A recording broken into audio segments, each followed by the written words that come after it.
বিসমিল্লাহির রহমানির রহিম। আসসালামু আলাইকুম। রমজান মোবারক সবাইকে। ওয়েলকাম জানাচ্ছি আরও একটি নতুন ব্লগ ভিডিও দেখার জন্য।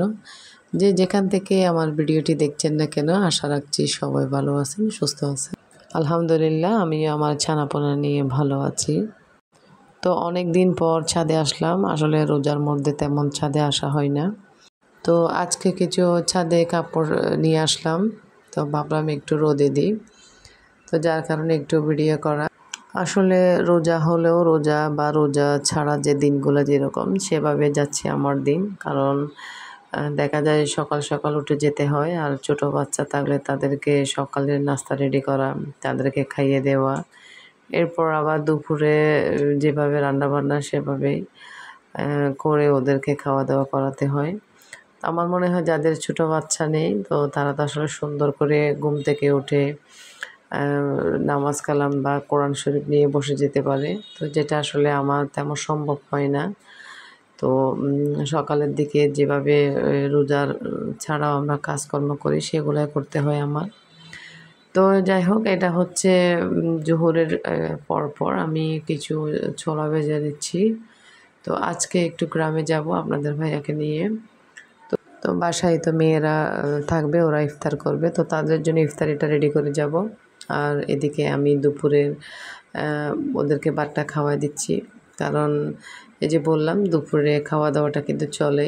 আমরা বড়রা রোজা রাখলে দুইটা যেহেতু আছে, ওই দুটোকে আমার খাইয়ে দিতে হয়, গোসল করাতে হয়। তো সারাদিনে এরকম যাই। তো বাসায় আমার মেয়েদের জন্য আমি সব কিছু রেডি করে আমরা কিছু নিয়ে নিলাম, ছোলা আর শসা, পুদিনা, ওগুলা বলে নিয়ে চলে যাচ্ছি। আর কিছু দোকান থেকে নিয়ে নেব জিলাপি, বেগুনি, পেঁয়াজু, ওগুলো ছাড়া তো আসলে ইফতার একদমই ভালো লাগে না। তো আমি আসলে ভিডিও করেছিলাম একটু করে বাইকে, খুব সাবধানে, কোনো সময় এরকমভাবে করি নাই। তো এদিকে আবার কেউ বলবেন না যে আপু এভাবে ভিডিও করবেন না, আসলে খুব সাবধানে আপনাদের ভাইয়া গাড়ি চালাচ্ছে। আর যেহেতু আমাদের শ্বশুরবাড়ির রাস্তাগুলোতে তেমন একটা গাড়ি চলাচল করে না, তো ভিডিওটা একটু করেই করা। তো এদিকে আমি আর ভিডিও করা হয়নি, সরাসরি একেবারে আমাদের উঠানে চলে আসলাম শ্বশুরবাড়ির। তো যারা আগে থেকে আমার ভিডিও দেখতেন সবাই তো চেনেন। তো এদিকে তো তাকুয়া অনেক খুশি, গাড়ি থেকে নেমে এসে আর ঘরে ঢুকতেছে না, শুধু বাইরে। তো ওর আব্বু একটু ওকে ফুল ছিঁড়ে দিল, ফুলটা নিয়েও খেলতেছে। তো আমি একটু বাইরে ভিডিও করতেছি। আসলে আমাদের এই বাগান বিলাস, যে ঘরের টিনের চালের উপর, খুবই সুন্দর লাগে দেখতে। তো আমি আর ভিডিও করিনি, বাসার মধ্যে যে আপনাদের ভাইয়ের ঢুকে একটু গর্দর ঝাড়ু দিলাম। এরপরে বোরকাটা খুলে আমাদের প্রজেক্টে যেখানে নারকেল গাছ লাগাইছিল আপনাদের ভাইয়া, তো সেখানে চলে আসছি। আসলে গ্রামের যে এই সময়টাতে অনেক সুন্দর লাগে, চারিদিকে সবুজ হয়ে থাকছে। তো আমার যে পেছনে দেখা যাচ্ছে একটু একটু করে, আসলে ক্যামেরাতে পুরোটাই উঠতেছে না। তো এগুলো হচ্ছে লবণের মাঠ। দেখতে কিন্তু খুবই সুন্দর লাগতেছে, ভালো করে আসলে ক্যামেরাতে আসতেছে না। তো কোনো এক সময় গেলে আমি আসলে ভিডিও করে আপনাদের সাথে শেয়ার করব। তো এদিকে আরেকটা জিনিস দেখেন, পেঁপে গাছে পেঁপে ধরে আছে, তাও এত ছোট গাছে। তো দেখতে ভালো লাগতেছে, তাই না? আসলে এগুলা অন্য সময় ভিডিওতে বা মোবাইলে দেখতাম, এখন নিজেদের গাছে ধরতেছে পেঁপে, মাশাআল্লাহ।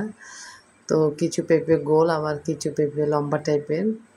তো একদমই ছোট গাছে ধরেছে, মাশাআল্লাহ মাশাআল্লাহ, দেখে কিন্তু মনটা ভরে যায়।